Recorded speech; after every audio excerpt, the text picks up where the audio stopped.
Nandito ako ngayon sa UP Diliman. Last week, in-interview natin ang mga bagay at hayop para malaman kung naniniwala ba sila sa forever. Ngayon, alamin natin ang opinion ng mga estudyante. Excuse me sir, naniniwala ka ba sa forever? Anong forever? Pagkatapos itakwil ng gobyerno ang budget ng mga ating magsasaka? Wala na tayong pantanim ng bulaklak. Eh walang bulaklak, wala nang pan-date. Walang forever! Mali!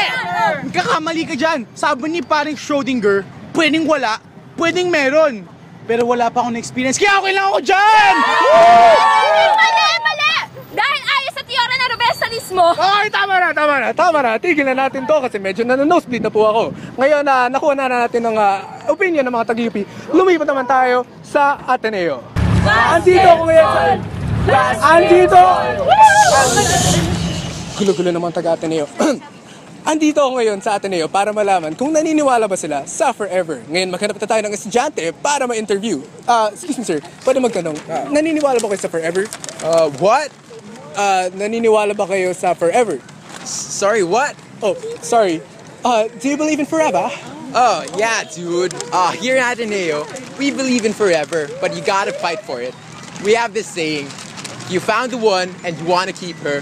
You need one big fight just like Kiefer! Okay, masyado na magulo dito.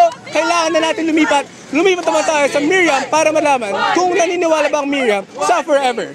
Nandito po ako ngayon sa QCPD holding area dahil medyo hindi gumana ang disguise ko para makapasok sa Miriam.